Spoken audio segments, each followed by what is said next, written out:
Hi everyone, it's Az here from HeelvsBabyface. Yes, it's 1 o'clock in the morning as I'm recording this video. Yes, my head still looks like a mass of pubes because I can't find my clippers. I found the charger for it. Couldn't find that. Sat here with my Dr. Balls. I've had to order new clippers. They'll come later today, technically. But you know what's going to happen? I'm going to do this video. I'm going to move into the very next room and suddenly my clippers are going to be right there in front of me all along. Anywho, nobody wants to hear about my hair issues. Still got some throat issues, ladies. So I'm knocking back a bit of water.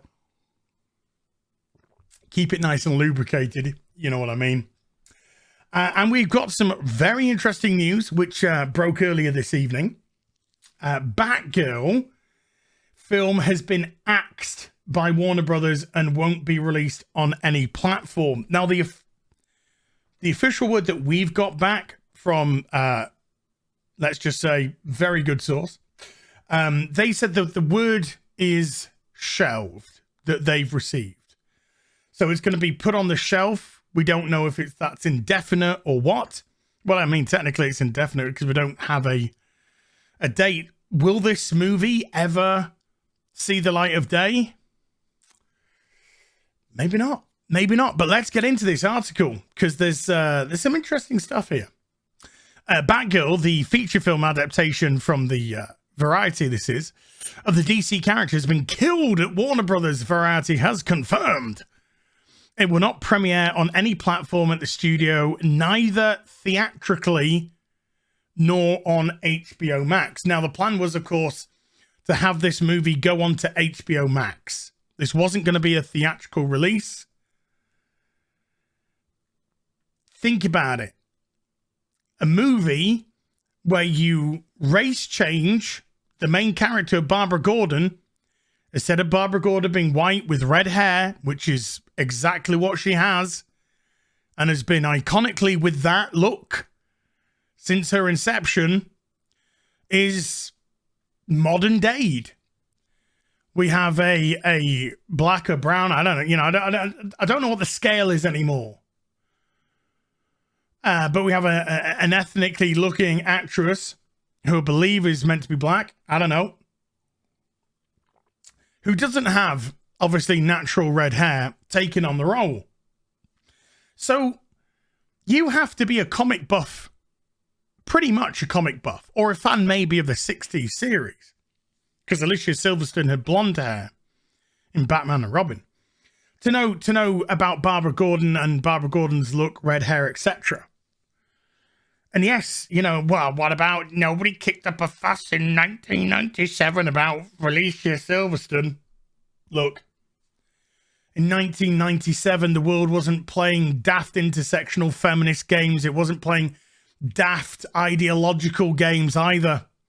They were just pumping out movies. Good movies, terrible movies, indifferent movies. But they weren't done specifically for an agenda. I mean, sure, some of them might have a, oh my God, let's just give peace a chance sort of a message. Or, oh my God, save the earth and stuff and things. Maybe.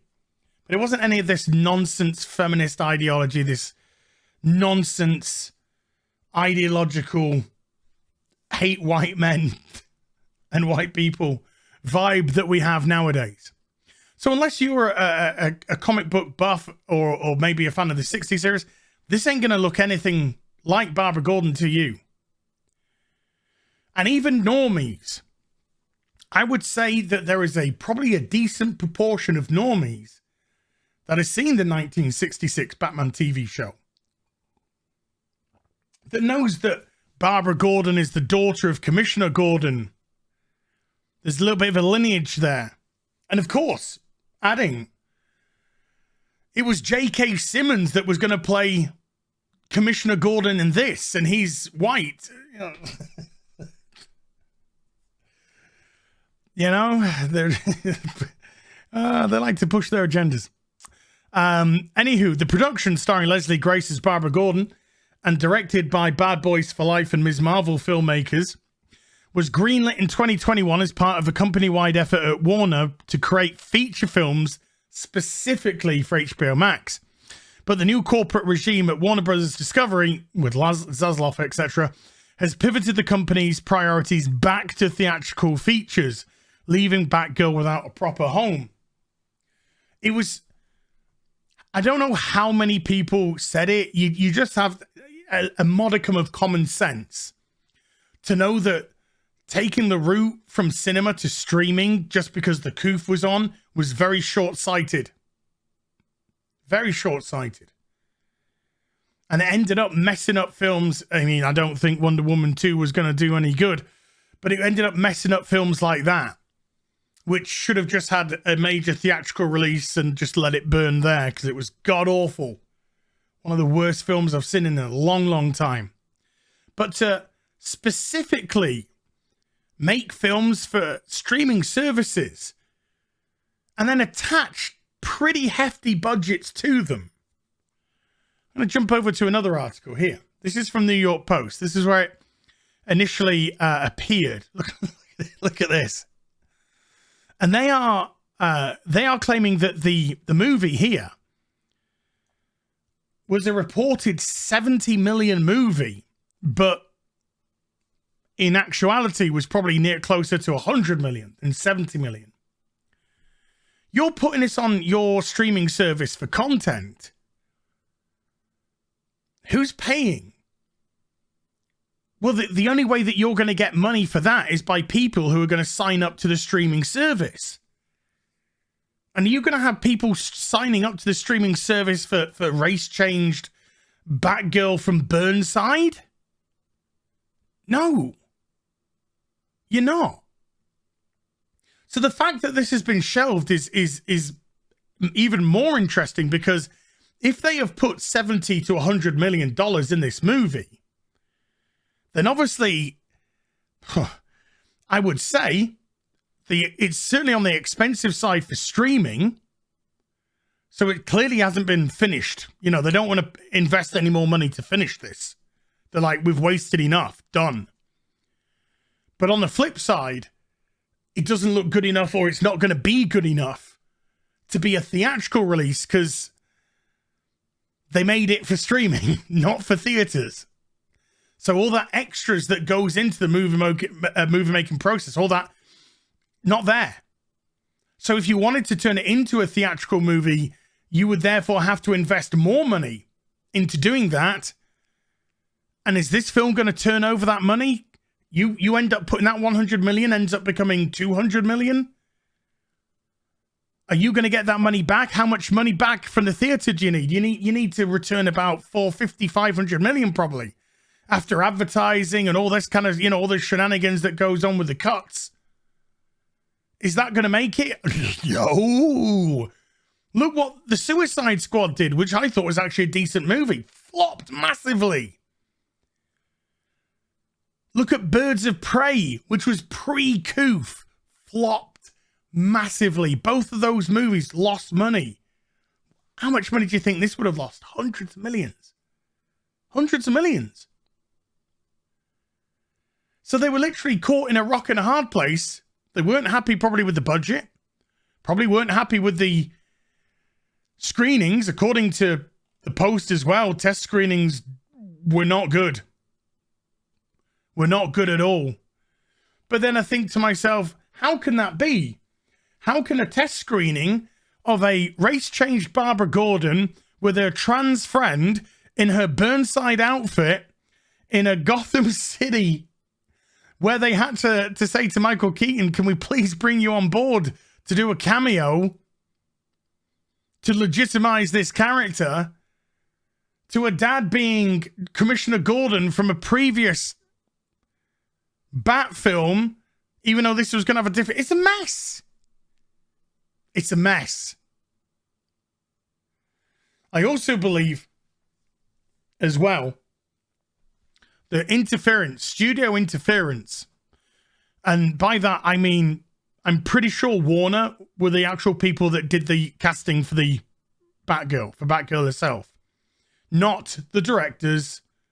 They didn't get a specific casting person that they could work with to get their Barbara Gordon.